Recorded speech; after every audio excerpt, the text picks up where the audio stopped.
Boa tarde! Saúdo meus mais velhos, minhas mais velhas, meus mais novos. Eu sou Luciana Petersen, meus pronomes são ela, dela. Sou uma mulher negra, estou vestindo calça jeans, camisa branca, um chale peruano e minha bota ortopédica de piton. Testando a acessibilidade, que está funcionando muito bem aqui. Sou filha de Dona Silvana e seu Eliezer. Faço parte de Novas Narrativas Evangélicas, que está com o stand lá atrás. Passem nos estandes, exerçam o dom da liberalidade. Bom, o tema da nossa mesa é legado e utopia em tempos de violência e necropolítica. E uma das coisas mais emocionantes dessa conferência tem sido a mistura de gerações, das crianças aos nossos idosos, nossas idosas, mães e filhas, pais e filhos. A gente tem visto aqui gente que constrói teologia negra e vivências negras desde o berçário até a academia. E nós estamos construindo negritudes para a Igreja do Amanhã. Então, a gente vai andando por aí, pelos corredores, e vendo as pessoas que nos ensinaram sobre enegrecer, mesmo que elas nem saibam quanto nos ensinaram, né?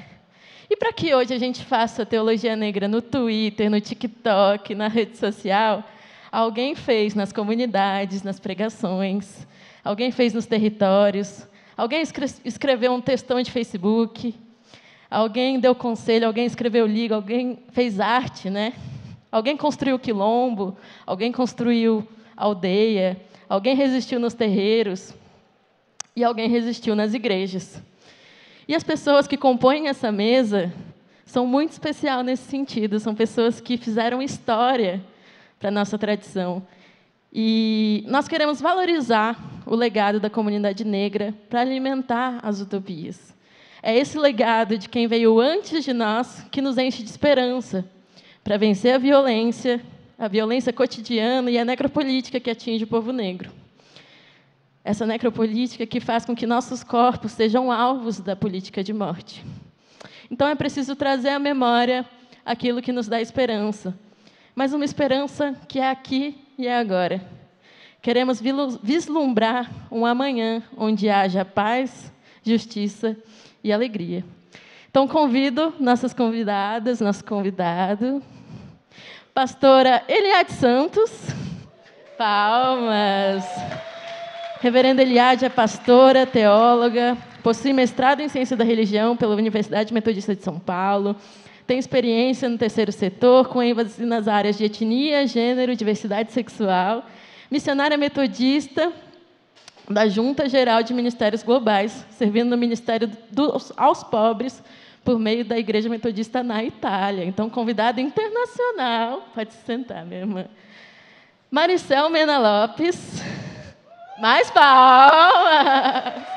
Maricel é uma teóloga, pesquisadora colombiana, pioneira como a primeira teóloga negra a obter doutorado na área teológica na América Latina. Não é pouco não, meus irmãos. Ela é autora de importantes artigos acadêmicos. Sua pesquisa se concentra no estudo do mundo afroasiático na Bíblia, além das questões de gênero, classe, etnia e nas tradições religiosas egípcias, etíopes e israelitas. Nosso terceiro convidado é John Thomas. Yeah! Natural de Nashville, Tennessee, bacharel em artes pelo Morehouse College em Atlanta, com dupla especialização em estudos internacionais e espanhol, mestre em políticas públicas pela Universidade de Princeton, doutorado em ciência política da Universidade de Chicago, e ele estuda os movimentos sociais afrodescendentes na América Latina, consolidação democrática e política racial comparativa, professor assistente no Departamento de Ciência Política do College of Charleston e membro vitalício da Igreja Metodista Episcopal Africana. Que bom ter vocês aqui, sejam muito bem-vindos e bem-vindas. Estão prontos? A primeira pergunta é como nós podemos tornar palpável o legado dos nossos ancestrais, dos nossos mais velhos, nossas mais velhas, diante dessas políticas de morte que se manifestam contra a favela, contra os quilombolas, contra a juventude negra, nos territórios que nós pisamos nossos pés. Quem começa?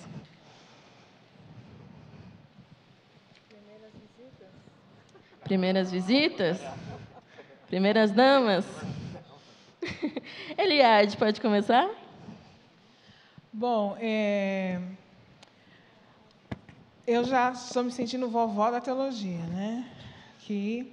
E o legado, eu preparei um PowerPoint com fotos de pessoas que permitiram, através do seu trabalho, dedicação, amor, e esperança e utopia, que nós chegássemos até aqui hoje. Enquanto o grupo estava cantando, né, as letras das músicas bem reflexivas, eu lembrava do pastor Olímpio de Santana, lembrava da Fezinha, que está aqui também, o Santana já é ancestralidade, Padre Toninho, ancestralidade, a Diná, a Lídia, que está aí, muitas pessoas que trabalharam, né, no tempo que não tinha rede social, que era só a internet, às vezes de escada, vocês não sabem, não fazem ideia do que era isso. Então, é o trabalho dessas pessoas que permitiram que nós estivéssemos aqui hoje, em comunidade negra, para pensar uma teologia negra. Temos o PowerPoint. Aí. Em seguida, vocês vão poder ver no próximo slide, acho. Aí, legado. Senacora, Atabaque, que já falou, pastoral afro de várias igrejas, Igreja Luterana, a Igreja Católica, a Igreja Metodista, o Aguibara, que era um grupo ecumênico também, o MNE, Agar, o grupo que eu também faço parte, Negras Cris e a Afro-Metodista, e na Este, na Universidade do Rio Grande do Sul, que existe uma revista que faz publicações quadrimestrais, eu acho, sobre a teologia negra. Então, esse é o legado que nós temos, e a gente tem que olhar para trás e lembrar do trabalho. Muita gente pensa que é tudo novo, né? Nossa, estou descobrindo a pólvora. Mas é muito, muito antigo isso, né? Então, o pessoal, há 30 anos atrás, enfrentava bispos, enfrentava as igrejas, as instituições, para poderem falar e produzir teologia negra. Boa tarde. Olha, não é bom você se sentir já da geração mais antiga. Você olhar para trás e falar, gente, quando passou tanto tempo? Agora eu sou das velhinhas. Mas retomo e estou muito feliz de estar aqui do lado da Eliade, porque eu com a Eliade tenho uma admiração muito profunda. Eu sei do trabalho que ela fez tão forte lá na Estação da Luz, com as mulheres, e eu sei tudo que sofreu eclesialmente. Ela era uma das nossas bruxas modernas, né? Por estar trabalhando, estar cozinhando lá. Então, eu acho que obrigada, Eliade, pela tua história, você sabe a admiração que eu tenho. Mas quando eu falo de legado, eu sempre gosto de ir um pouco mais atrás também da história, né? Eu acho que uma das caras fortes daquela necropolítica tem a ver com os epistemicídios históricos, quer dizer, com a morte dos pensamentos outros. E um dos pensamentos outros é o pensamento afrocentrado, que a gente está trabalhando hoje em dia, resgatando um pouco esse tema das raízes afroasiáticas da civilização antiga, que possibilitou o surgimento de uma civilização milenária, e que a história ocidental, androcêntrica, monocultural, tem invisibilizado. Especialmente o trabalho que eu estou fazendo nos últimos tempos, é trabalhar o aporte também das genealogias, não? No texto sagrado. Quem sabe do meu trabalho sabe que eu sou principalmente biblista, né? Trabalho a tradição bíblica, e tenho trabalhado, encontrado umas perlas ultimamente. Eu quero trazer hoje a matrilinealidade, que fala Yoronki, que fala tantas outros investigadores do contexto africano, que eu he encontrado uma matrilinealidade muito forte na Bíblia. Então, quero trazer aquelas matriarcas, porque o último trabalho que tenho feito, trabalhei a partir do livro de Crônicas, um contexto supremamente sacerdotal, supremamente fechado, uma genealogia naquele livro de Crônicas do 1 ao 9, onde aparecem 52 mulheres, todas do contexto afroasiático. Todas mulheres empoderadas, ou são rainhas, né? Porque todas íamos a ser rainhas. É o que a história fez conosco. Nos tirou o reinado e nos colocou em condição de escravas, de amas de leite, e hoje de mal assalariadas, nas periférias, parindo filhos para a guerra ou para ser mortos, nesse contexto tão horrível que a gente tem, né?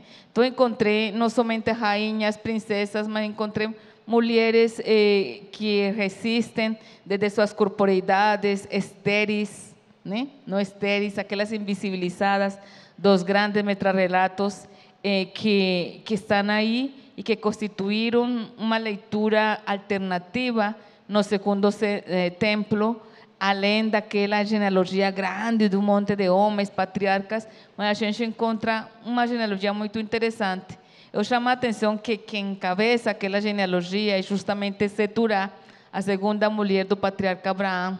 E ela tem toda a genealogia com Tamar, com o mundo africano, e aí vai se gestando juízes. Uma questão muito bacana que tem que ver com essas memórias olvidadas de uma tradição bíblico-teológica que invisibilizou a gente, né? Eu trago esse resgate para as memórias, não para dizer o componente judeu-cristiano é o melhor. A gente sabe que tem muita coisa que a gente tem que melhorar, que tem que trabalhar, porque eu acho que a religião foi capturada e nesse processo de captura não somente invisibilizou povos, sino que eu acho que o componente, ou a tradição, ou o legado da matrilinealidade, que também tem a ver com as deusas da antiguidade, né? Deusas africanas, tiraram e formaram uma outra coisa que não é. Então, o legado é voltar e ler com óculos essa história e encontrar aí componentes de libertação, não para repetir o esquema eurocêntrico, patriarcal, misógino, homofóbico, sino para a gente ir para além, né? Para além disso, e propor outros jeitos, outras formas de ser igreja, que eu acho que é o que a gente está se perguntando hoje. Desculpa que eu falo muito. Ok, mas eu vou falar um pouco mais sobre o legado.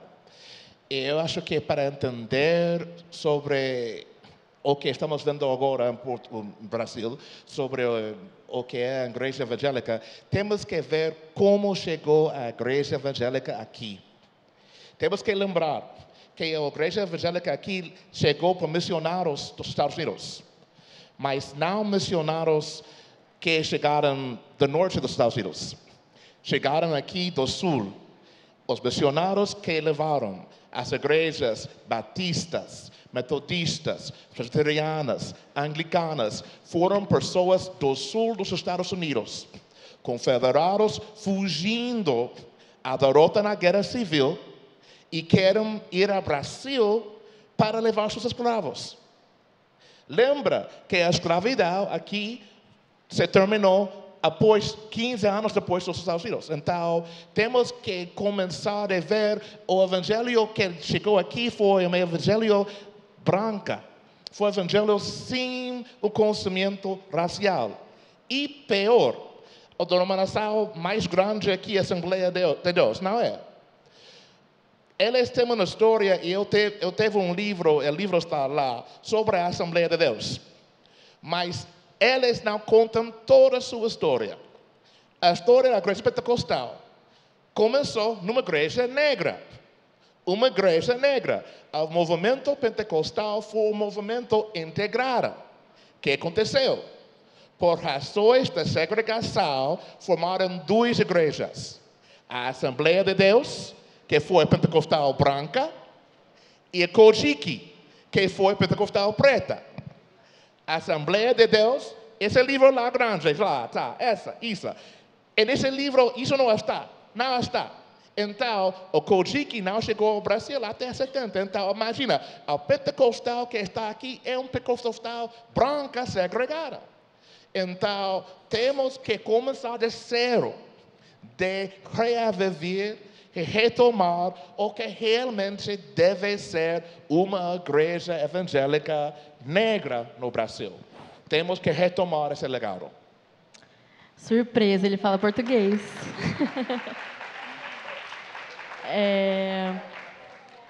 Quando vocês começaram o ministério de vocês, o que vocês viam como os maiores desafios, os maiores objetivos, as maiores brechas? E olhando para o movimento hoje, como é que vocês veem isso? Quais são as brechas que nós temos para enegrecer a igreja? Mas como eu deixei elas começar, a juventude vai começar agora, eu vou deixar elas depois. Eu sou leigo, trabalhando em uma igreja. Eu trabalho por pastores, mas eu não sou pastor. Então, a primeira coisa que eu tive que ver que um leigo podia trabalhar para pastores. Um leigo podia ser chefe de médios para uma igreja negra. Segunda coisa, um desafio que veio em uma igreja. Minha igreja é a Igreja Metodista Episcopal Africana. Era a igreja metodista dos Estados Unidos de pretos mais antiga do meu país.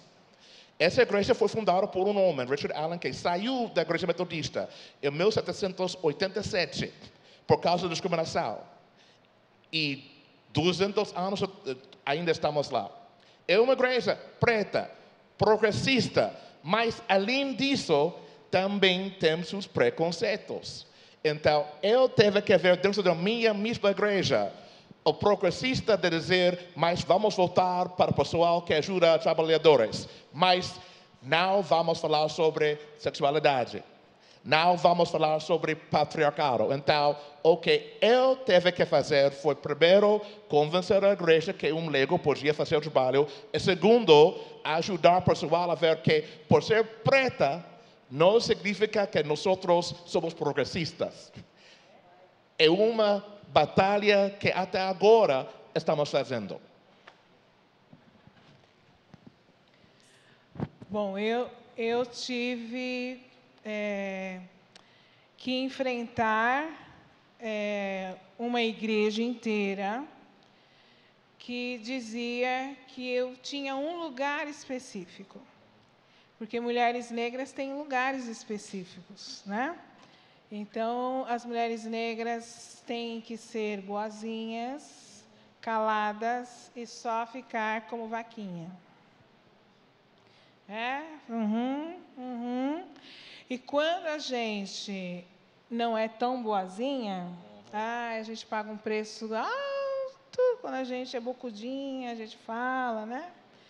Então, quando eu decidi abraçar a teologia, eu tinha a utopia de que, como igreja, nós poderíamos modificar o sistema de exploração das pessoas que estão na sociedade. E eu fui trabalhar com as prostitutas da Estação da Luz, que são mulheres que fazem o baixo meretrício, até hoje. Né? O máximo que elas devem cobrar para o programa deve ser R$100. E olha que eu estou sendo gentil. Né? Então, eu enfrentei, como minhas irmãs negras enfrentaram, muitas dificuldades com a instituição.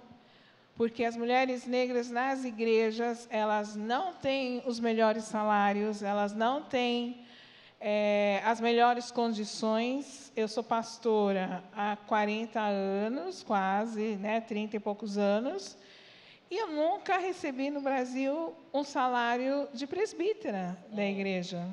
Né? Mas eu tinha que agradecer por estar ali. Você faz parte da nossa instituição.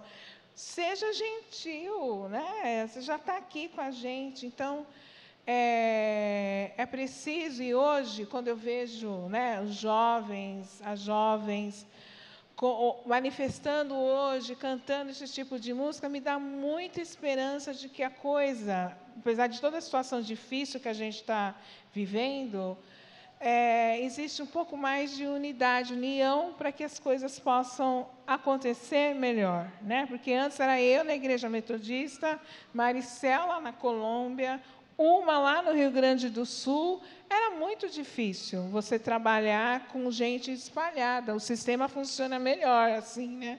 Quando a gente está separado.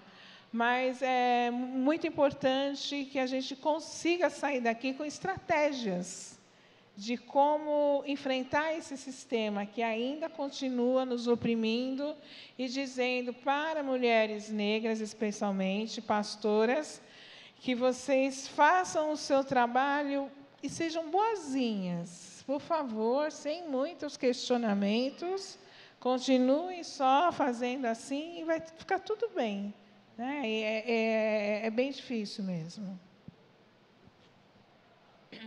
No caso da Colômbia, eu sempre falo que, mientras eu veja um grupo de irmãs todo domingo indo para seu serviço com uma Bíblia debaixo do braço, eu vou continuar trabalhando com a Bíblia. Não porque a Bíblia seja o último jeito para eu trabalhar, porque eu recorro no meu trabalho à tradição ancestral, à mitologia, a outras maneiras para a gente poder entregar, evangelizar e fazer teologia. Mas eu continuo insistindo porque na Colômbia a gente tem uma igreja pentecostal muito forte, aquela igreja muito forte e também muito fechada. Eu fico triste ver a minhas irmãs, de alguma maneira, batendo, repetindo linguagem de ódio contra as religiões. Incluso na academia, às vezes é complicado, porque chegam algumas meninas, eu falo, bom, você tem que trabalhar sobre a espiritualidade, você tem que introduzir os arrulhos, os alavaos, as cânticas do litoral pacífico, porque você é da lá, você deve pensar, bom, não, é a sugestão. E elas falam para mim, não, professora, isso não faz parte da minha tradição católica, cristã, né? Eu não posso, porque isso não é de Deus, isso é do diabo. Ainda hoje, é incrível, né? Então, eu celebro ver aqui essa igreja muito aberta, com temas de pauta fundamentais, que tem a ver com os direitos dos humanos, né? E que estão aí empoderadas. E nisso, eu olhando para trás, eu lembro quando nós chegamos na Metodista, éramos 2, 3 neguinhas, em meio de uma turma de mulheres brancas. Foi duro o começo, mas quando eu penso e lembro, uma vez que eu me senti, falei, vou fazer hermenêutica negra e feminista, né? Agora eu vejo um livro de minhas garotas novas sobre que continuaram na linha.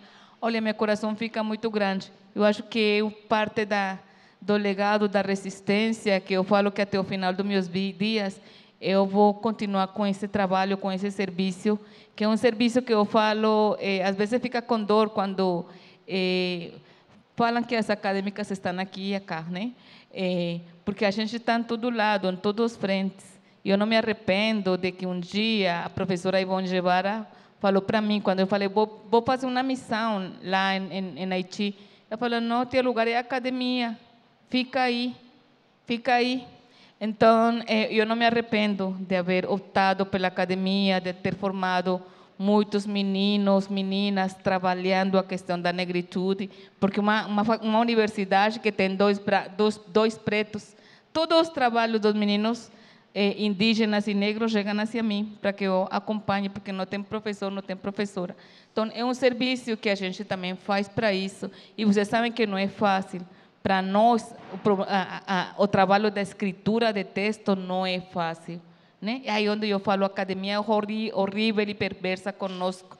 A gente poderia ter uma bela de uma tese doutoral, desde a oralidade, desde a inovação, desde outras questões que a gente sabe, desde a comida, muita coisa que a gente sabe e pode contribuir desde aí, mas a gente sempre é estandarizado, objetivo, justificação, e marca na gente, não deixa na gente ser criativos. Então, celebro que eu brigo lá, o referencial tem que ser todo negro, tem que ser toda de mulher negra, e a gente briga com todo mundo, porque não é fácil. Não é fácil sim, o preconceito e o trabalho de legitimação, porque você tem que, se você vai estudar ciência da religião, tem que pegar os clássicos. Agora, você, para fazer uma tese doutoral, só tem que pegar aos decoloniais. O que é decolonial? O que é isso? E colocam, e a gente tem, mas a gente tem que fazer assim, uma academia, que hoje também a gente sabe de intelectuais, que são da élite, muitos deles. Eu falo porque eu tenho experiência. Um dos grandes decoloniais se sentou sempre do lado meu. Ele nunca soube o nome meu, em 20 anos, né? E trabalhando com questões culturais e isso, né? Eu, às vezes, tenho dúvida dos brancos que querem incluir a gente. Mas tudo isso, a gente sabe que isso é o nosso legado. Desde o pensamento pós-colonial, desde as colônias, o pós-colonialismo e tudo isso, mas eles montam um corpo teórico, a gente tem que assimilar. Quando a gente quer fazer o outro, pegar outro corpo teórico, acabam com a gente, né? Querem acabar com os estudantes, com a professora que está acompanhando e tudo isso. Então, é um trabalho que não é fácil. Não é fácil, mas a gente está fazendo a luta política de resistência desde esse espaço. Perfeito. Nós vamos abrir para perguntas. Perguntas de 2 minutos. Liz já levantou a mão lá atrás. Temos uma aqui. Stephanie quer? Seu vizinho? Não. O irmão ali. Então, peço que se atenham a 2 minutos, senão, infelizmente, fui orientada a cortá-los. Vamos lá.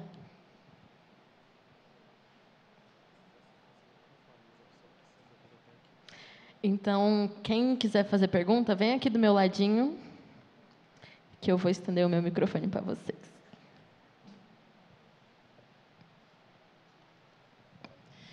Boa tarde, gente. Então, gostaria de ouvir irmã Maricel e pastor Eliade, especificamente, quando a gente fala de ampliar a participação das mulheres na liderança no ambiente evangélico. Quais são os caminhos que vocês, porventura, apontam?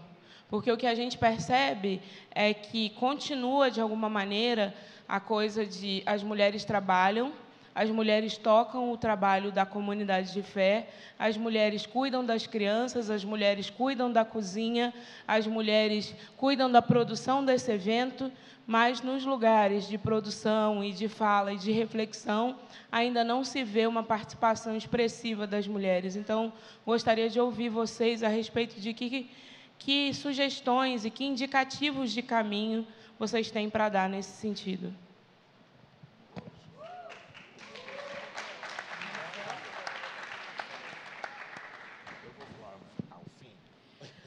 Olha, a primeira coisa que a gente tem que ter enquanto mulheres é a certeza de quem a gente é e do que a gente acredita, né?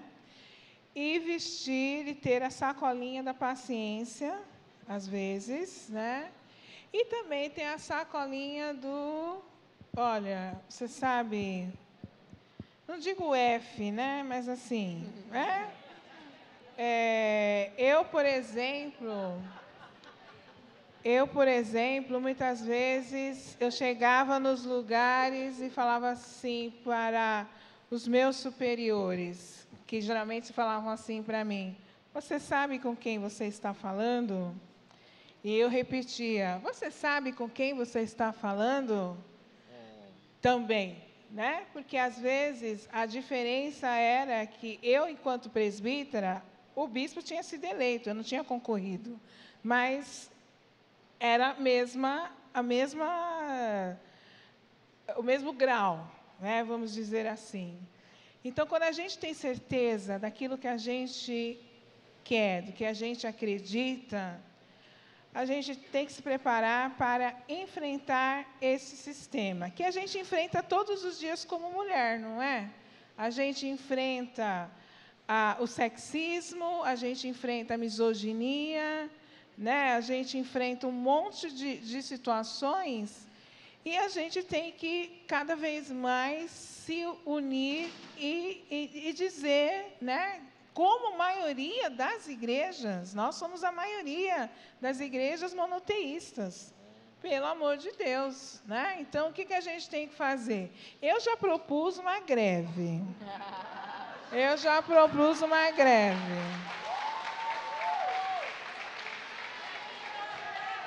Vamos tirar um mês de folga de domingo para ver se eles fazem o culto, se eles vão cuidar das crianças, se eles vão preparar a ceia, não é? Exatamente. É assim que a gente faz, com revolução, né? E dizendo, você sabe com quem você está falando, querido? Né? Então, dizer para eles que nós somos as detentoras do poder, porque se a gente decidir ficar em casa dormindo no domingo e no sábado, acabou a igreja, né? Então é isso.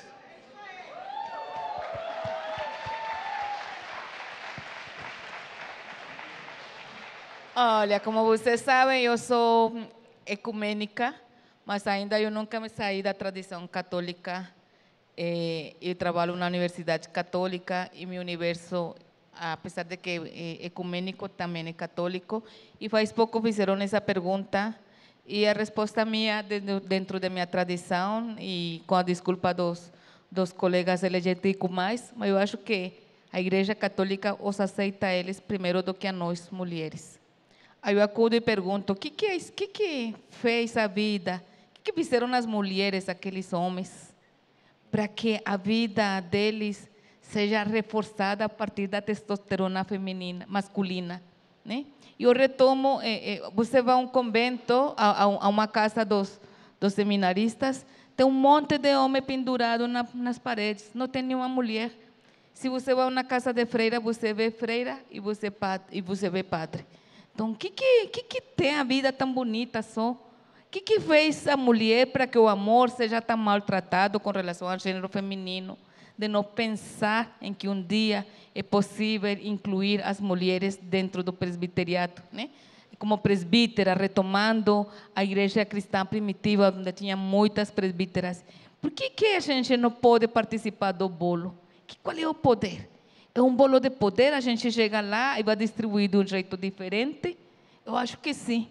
Eu acho que sim. A gente vai partilhar o pão, a comida, né? Como faz na mulher no candomblé, como faz as tradições antigas que tinham que ver com isso. Mas por que a comida tem que ficar em mão de uns poucos, né? E desculpem que eu falo isso, porque isso tem que ver com poder. Comida é poder, engorda é poder, bebida é poder, né? E assim se sustenta isso que a gente percebe, que é essa desigualdade eclesial que a gente vive. Então, eu não tenho esperança na minha igreja de que vai mudar isso. Em minhas gerações, bom, não tive filhos, mas não vai encontrar isso. Mas enquanto eu continuo existindo, vou seguir trabalhando para isso, né? Para que a gente restaure o amor, né? O amor. E a gente sempre que se inspira como cristão em Jesus, que abriu, que as mulheres também estiveram aí, que também fizeram comunidade cristã, né? Eles voltaram e pegaram outra vez a estrutura do segundo templo e tiraram a gente do liderato do poder. Eu acho que o nosso futuro eclesial tivesse sido diferente por mãos de mulher e por mãos de mulher preta.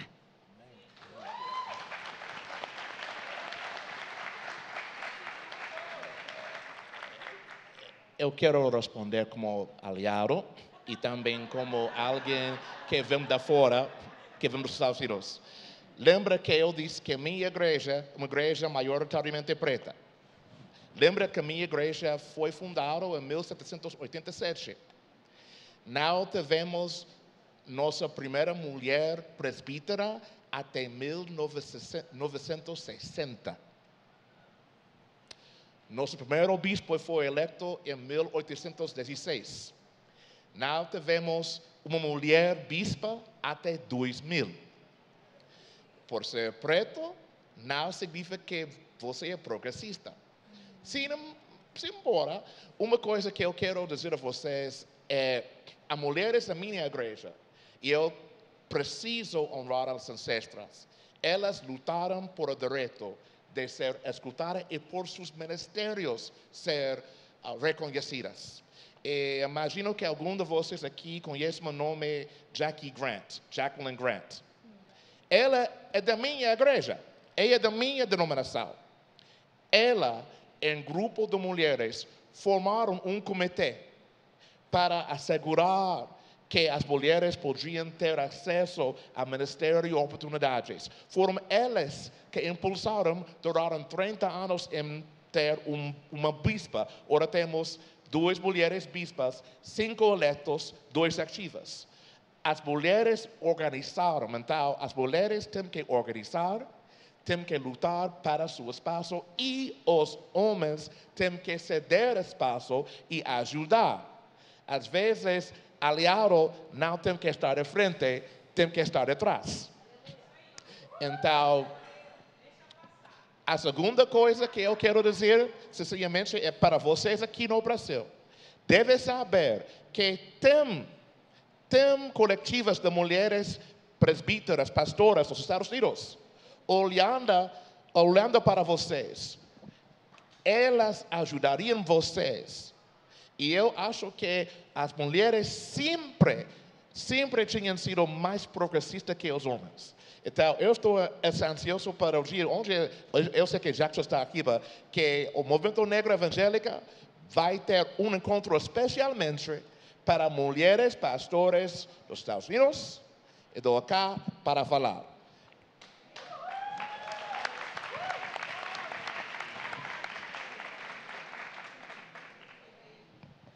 Boa tarde, gente. Meu nome é Aline.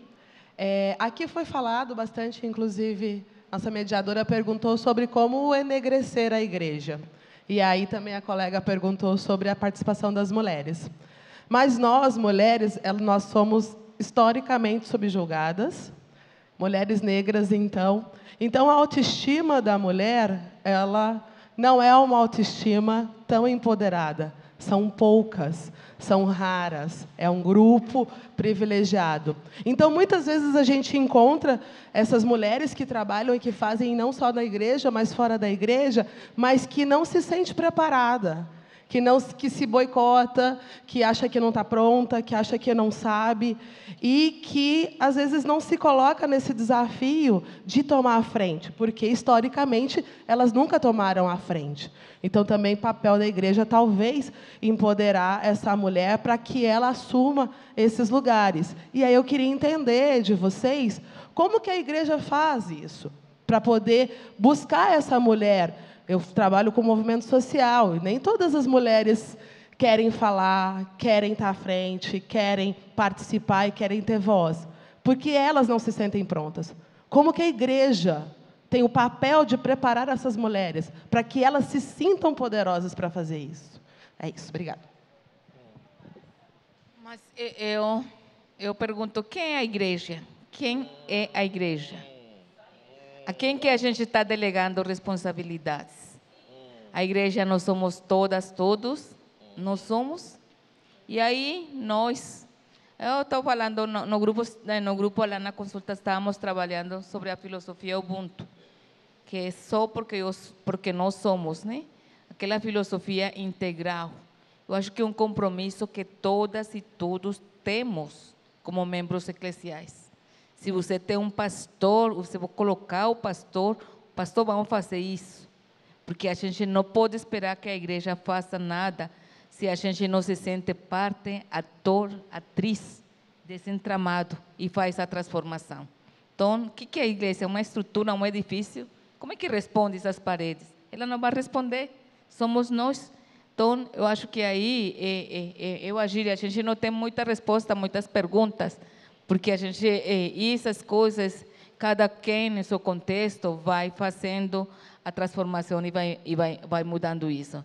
Então, isso, a comunidade, é a comunidade que responde, porque eu sou, porque tu és, e a gente vai resolver e vai colocar isso, vai exigir isso como parte da agenda da transformação, né? Vocês mesmas vão formar-se umas às outras, porque eu não largo a mão de minha irmã, a gente vai junta nessa transformação.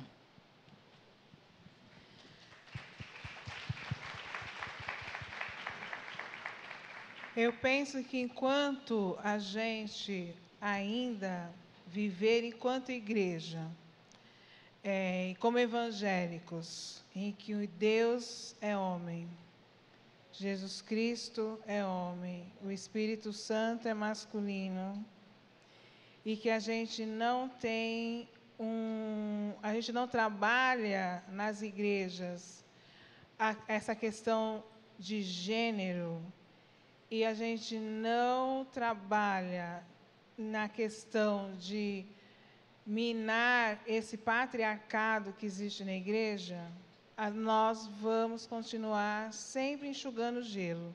A gente desconstrói, constrói. Desconstrói, constrói. Por quê? Eu lembro que um dia eu fui pregar numa igreja católica e uma senhora falou: pastora, a senhora não tem problema em pregar numa igreja era uma igreja de Nossa Senhora da Aparecida. E que é católica, a senhora faz isso normal? Eu falei: nossa, eu estou amando estar aqui hoje. Sabe por quê? Porque tem uma mulher negra que vocês adoram. Na minha igreja, Deus é branco, Jesus é branco, a pomba é branca. Tem nada que eu me identifique ali, né? Eu estou adorando, estou aqui adorando literalmente aquela mulher negra que a gente não tem referência, né? Então, para uma mulher na igreja, onde tudo que é bom, né? Quantos sermões os pastores fazem falando de mulheres importantes da Bíblia? Dia das Mulheres, Dia Internacional da Mulher, no Dia das Mães, né? E acabou aí, não fala, né? Ou é a gente que trabalha Agar, ou é a gente que trabalha outras mulheres, ou é a gente que trabalha no nosso grupinho, e o resto do povo não sabe nada, né? Então, a partir do momento que eu já nem falo desconstruir, porque eu acho que eu estou partindo, já estou ficando idosa, já perdi um pouco a paciência, né? Eu já estou chutando pau da barraca. Quando a gente fizer uma revolução, mas é uma revolução de lembrar que Deus é Deus. Deus é Deus, Deus não é homem. É por isso que os homens se sentem tão à vontade em fazer tantas coisas, porque eles se identificam com Deus. Eu posso matar, eu posso destruir, aí depois eu faço uma oração de perdão, contrição, porque eu sou a imagem e semelhança de Deus. Não é isso? Pelas imagens que a gente tem, nós somos a imagem semelhante de Deus. Eu sou a imagem semelhante de Deus? Eu já ouvi um membro da minha igreja dizer: pastor, eu tenho um problema aqui com você. Eu falei: nossa, não, eu tenho 2 problemas. Eu falei: ai, meu Deus, o que será, né? Bom, eu já imaginava, né, que eu quero problema, mas eu queria crer que não era o que eu estava pensando. Eu tenho problema porque eu não acredito em ministério feminino. Vamos ver o segundo. Ai, meu Deus. O segundo, eu tenho problema porque a senhora é uma mulher negra e eu acho que, como diz a Bíblia, a gente não pode ser pedra de tropeço na vida dos outros.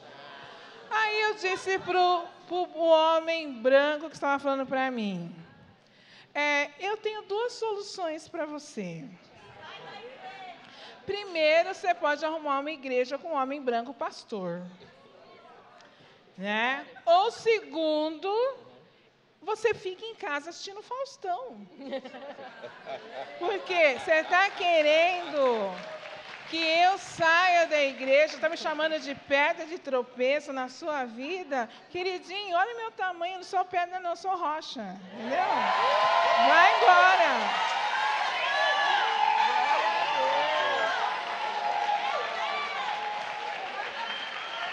Vai embora. Vai assistir futebol. Eu vou ficar nessa igreja até o momento que eu quiser. Se você não está feliz, problema seu, entendeu? É isso. Então, quando a gente começar a olhar a Deus, né, como um ser sem sexo, né, que não é um masculino, quando a gente entender que Jesus foi aquele homem que trouxe o Evangelho e que fez uma proposta de mudança de vida, já naquele tempo, que andava com as prostitutas, que disse que as prostitutas precederiam o reino de Deus, Jesus, e a gente entender que em hebraico o Espírito Santo é Espírita Santa, Ruá. E quem move é o Espírito? Quem move? A Espírita Santa, gente, entendeu? Então, quem move a igreja é a Espírita Santa, e quem move a nossa vida é a Espírita Santa. Então, tá aí, quando a gente conseguir que as mulheres entendam isso, você vai ver que vai mudar. Aí a minoria vai virar minoria mesmo, né? E nós seremos maioria. Aleluia!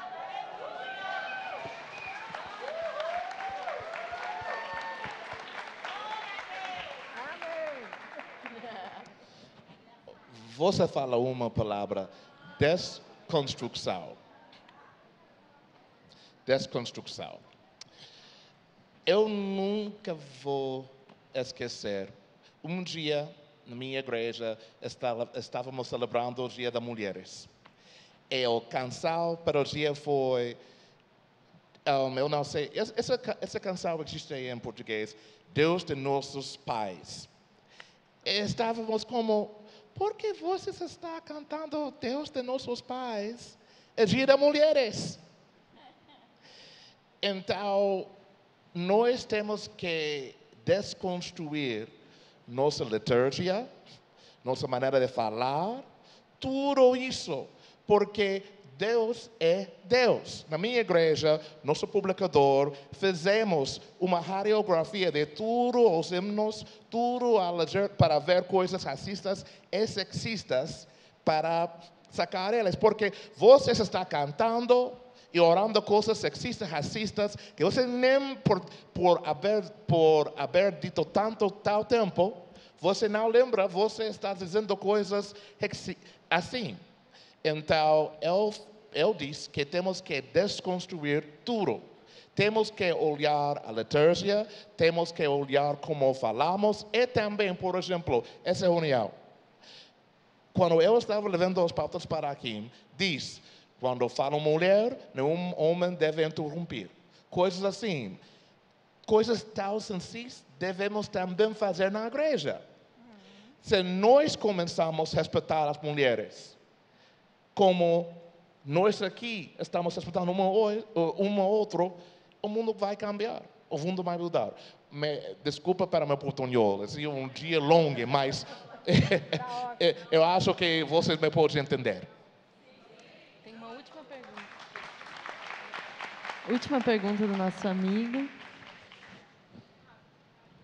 Olá, gente. Boa tarde.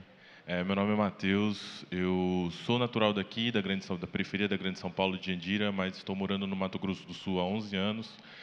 Estou hoje em Campo Grande. Falar em necropolítica é um tema bastante sensível, porque a gente vive num estado onde os conflitos agrários indígenas são absurdamente avassalador.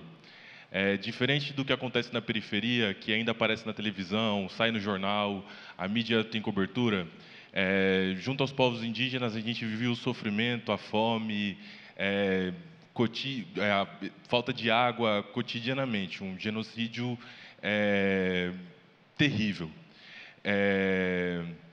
Eu não sou evangélico, faço parte de um grupo de estudos do Movimento Negro Unificado, Negritude, Fé e Política. E conter o avanço da igreja evangélica dentro das comunidades indígenas é o nosso maior desafio hoje, porque há um apagamento da cultura a partir do momento que a igreja chega, e a demonização do outro faz com que os próprios parentes, os próprios irmãos tenham submetido queima de casas de rezas com rezadoras em processo de oração dentro dos espaços. E eu venho para cá em clamor, assim, não vou falar desespero, mas assim, numa perspectiva de muita fé, de falar assim, mano, é um lugar onde a gente precisa entender o que é que vai ser feito. Então, além de testemunho, né, porque eu acho que é o principal instrumento que o Evangelho, que a oralidade, que a igreja, que o Cristo trouxe, é de trazer isso e colocar enquanto questionamento. Que esse debate é importante, essa conferência é importante, mas como que isso se transforma no chão, faço parte da RAESP, que é a Rede de Apoio aos Egressos do Sistema Prisional, onde a gente tem a Igreja Universal fazendo todos os trabalhos de recepção, seja dentro da igreja junto, seja... Perdão, vou encerrar. Como que a gente transforma isso aqui, todo esse debate, num projeto de ação dentro desses espaços, para que, de fato, a teologia não seja simplesmente uma discussão acadêmica, onde a gente se debruce e, enfim, fique sendo um fim em si mesmo. É isso.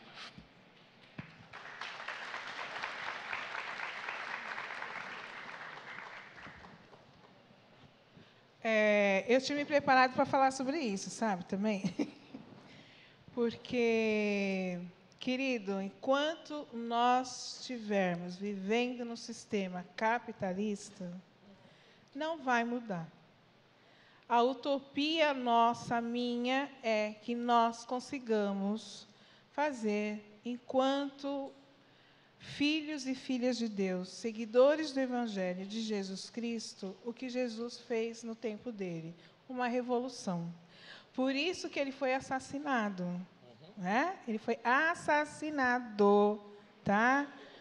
Por conta do sistema religioso da sua época. Eu tinha preparado algumas coisas para falar de necropolítica, mas a gente precisa minar. Nós somos a base do capitalismo.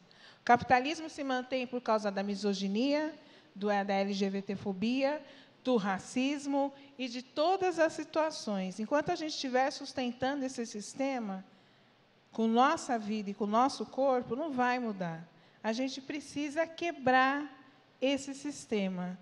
Só que muitos de nós são ensinados, a gente aprende, que para chegar lá, né, viver o sonho americano, ou ir para os Estados Unidos, ficar rico, agora está difícil, Qual né? sonho que temos agora? Mas, assim, chegar lá entende que você vai ter muito dinheiro, uma boa casa, um bom carro, e não é um carro qualquer, né, gente? Não é o Fiat Uno do ano. O pessoal está sonhando aquela coisa, né? Enquanto a gente tiver como utopia essa vida, para você chegar lá, muita gente tem que morrer. Para você chegar lá, muita criança está trabalhando em mina. Para chegar lá, muita mulher está costurando 20 horas por dia. Então, se a gente não mudar o sistema... mas isso é impossível. É possível. O capitalismo não surgiu desde que o mundo é mundo. Ele é uma coisa, vamos dizer aí, né? Evolução industrial, um pouco antes, feudalismo, depois.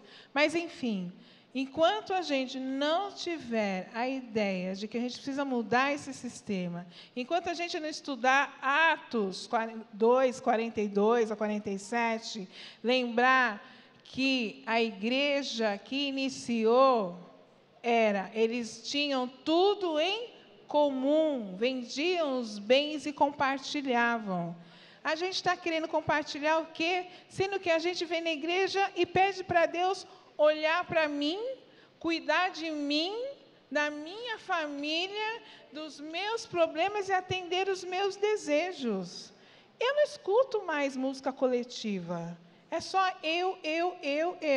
Então, quando a gente estiver num Deus individual, num Deus que não se preocupa com o coletivo, que a gente não está nem aí porque está acontecendo em Gaza, que a gente não está nem aí porque está acontecendo no Sudão hoje, a gente não está nem aí. O problema deles não é aqui no Brasil. Vocês lembram quem vocês votaram na última vez? Para vereador, deputado federal, senador? Vocês podem dizer quem vocês votaram? Tem gente que nem não lembra. Votou, e eu vou orar por você, mas de uma forma muito triste, se você votou na bancada evangélica, entendeu? Vou orar por você. Então, quando a gente tiver o Nicolas Ferreira lá, falando aquelas abobrinhas, a nossa vida vai ser um inferno. Então, a única forma da gente mudar é a gente mudar, quebrar a perna do sistema. Aí, sim, a gente vai ter uma vida melhor e o povo não vai querer evangelizar indígena, pelo amor de Deus. Eu sou totalmente contrária a isso, né? Eu acho que cada um no seu quadrado e levar o evangelho a toda criatura era levar a notícia de salvação do quê? Daquela comunidade. Não era salvação da minha alma. Dane-se a sua alma. É importante que o povo viva em abundância. Jesus veio para que nós tivéssemos vida digna, como seres humanos. Não é para morar no condomínio celestial, né? Em que já tem até diferença. 15 mil vão morar com Jesus, não sei quantos vão morar assim, não sei quantos vão morar ali. E é isso. Para mim, enquanto não mudar, não dar um chute, não conseguir transformar esse sistema político que a gente vive, em que a gente hoje, vocês têm ideia de que amanhã ou depois de amanhã, tudo que a gente está sonhando pode virar pó? Vocês têm ideia disso? Que a gente tem um maluco lá no seu país, que eu não gosto nem de falar o nome dele, mais os malucos daqui, mais os malucos de lá, que estão brigando, os homens brancos lá brincando de xadrez e com a vida da gente, né? Com o mundo que a gente vive. E não tem outro, é esse aqui. Então, se a gente não se unir, se conscientizar de que a gente tem que ter uma vida política social enquanto igreja, a gente vai continuar só adorando a Deus, estendendo a mão para cima e não esquece de estender a mão para frente e lembrar do outro.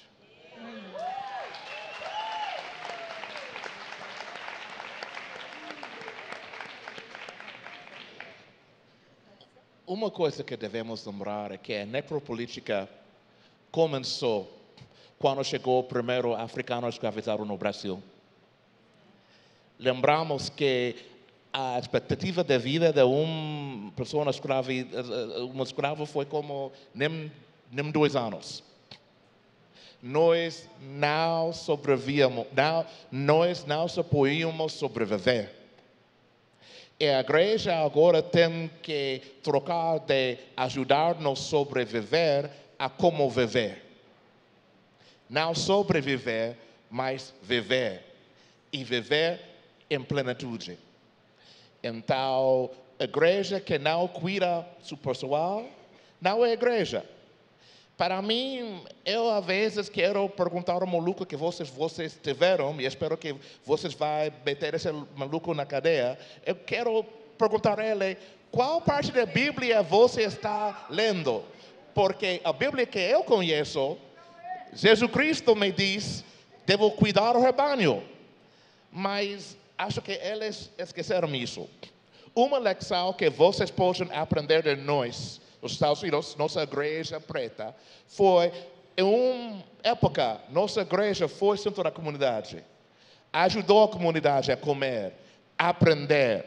Vocês, como igreja preta aqui, têm que fazer a maneira de educar e dar comer, dar comida, não somente para o estômago, mas para a mente também. Mas uma lição que nós devemos aprender de vocês é a aceitação da comunidade LGBTQ. E vocês abertamente falando sobre patriarcado, uma lição que a minha igreja, às vezes, ainda não tinha aprendido. Então, eu espero que vocês nos possam ajudar nisso. Mas a igreja aqui, que não tem um programa para ajudar os jovens na sua comunidade, não é igreja. É um espetáculo, uma festa. Não é igreja. Não é.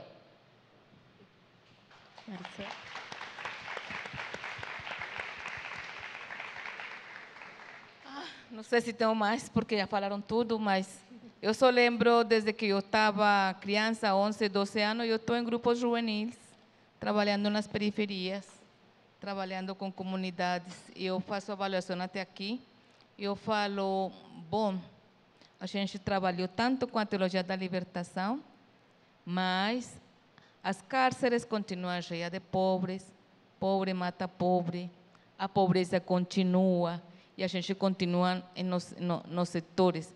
Então, isso me faz pensar que é uma questão mais do que estar lá, porque a gente tem que estar também, mas eu me pergunto hoje, quem vai evangelizar os mercados, os grandes capitais?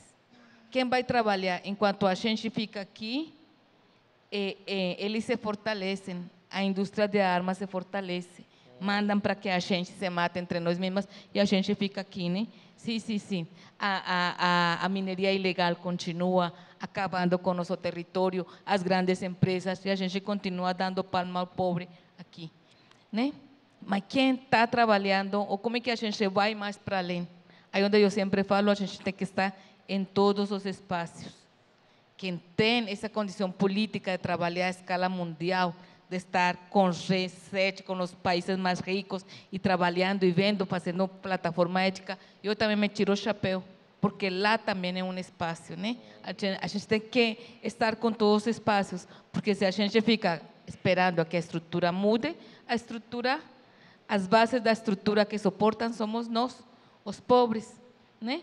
Então, eu acho que a gente tem que continuar, e estou de acordo com isso, a transformação desde abaixo tem que ser necessária. Celebro cada um dos espaços, quem está lá dando comida na rua, por exemplo, quem está trabalhando, mas eu acho que a gente tem que ir um pouco mais além.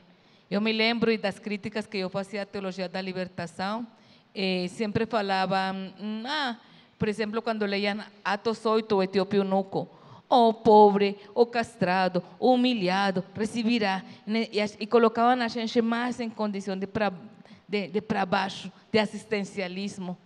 Eu acho que é o que a gente está construindo, está fazendo, é ir além, olhar tanta cara de tanta gente, tanta mulher aqui potente, que de ama de casa conseguiu estudar, está fazendo, para mim isso é parte desse processo que a gente também constrói, para a gente quebrar aquela linha de pobreza e seguir para lá, porque isso é uma terra para todos, para todas, e todos e todas temos o direito a viver bem nessa terra madura que a gente tem.